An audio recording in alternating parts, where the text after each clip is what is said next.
This really is a very concerning trend that's taking place in our society as more and more local news organizations in our communities are shutting down or becoming non-existent.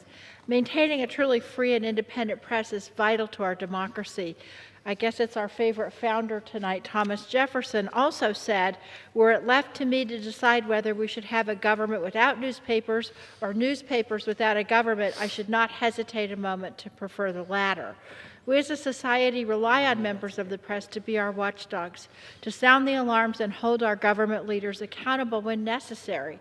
According to a study from the University of North Carolina, over the last 15 years, the newspaper industry has seen over 1,800 mergers or closures of print newspapers. That's a staggering 20% of all newspapers in the country that have now closed since 2004. In my home state of Colorado, we have 3 counties, Castilla, Baca, and Cheyenne, that have no daily or weekly papers at all. And in my hometown of Denver, where we've seen explosive population growth, we now only have 1 daily newspaper, the Denver Post. Our other newspaper, the Rocky Mountain News, published its last issue in 2009, 2 months shy of what would have been its 150th anniversary. Yet, while it may have outlived the competition and it now serves as our city's only remaining daily paper, the Denver Post, too, has faced its share of hardships in recent years.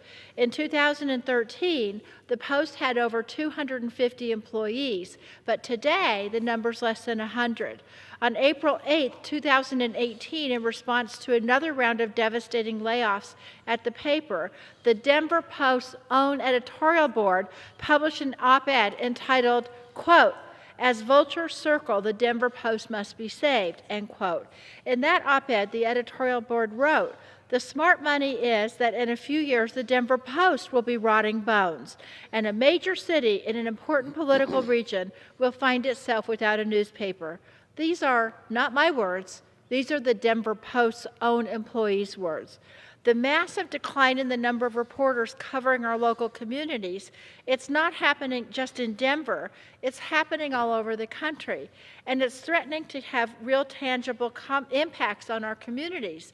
Now, we heard Congressman Lofgren say that how are we going to get coverage of local government in our newspapers? The Denver Post, one of the layoffs they had was their 1 employee who covered Congress. So we're not only now not having coverage on local governments, but also of the U.S. House of Representatives.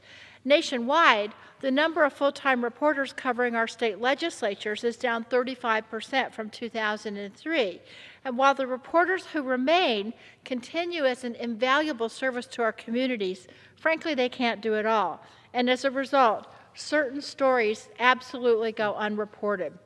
A joint study by the University of Notre Dame and the University of Illinois at Chicago found a connection between local newspaper closures and increased interest rates on local bonds.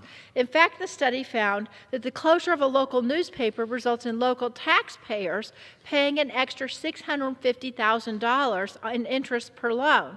That's $650,000 in local taxpayer dollars that could otherwise go to schools, police, firefighters, potholes, or any other of a host of local needs. All lost simply because they didn't have local newspapers watching out on local government. You know, we often talk in Congress about the fox guarding the hen house, but in too many small and rural communities, there is no one guarding at all.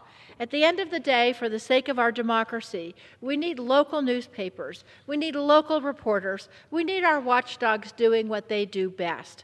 We need to find ways to protect local news outlets and help them thrive.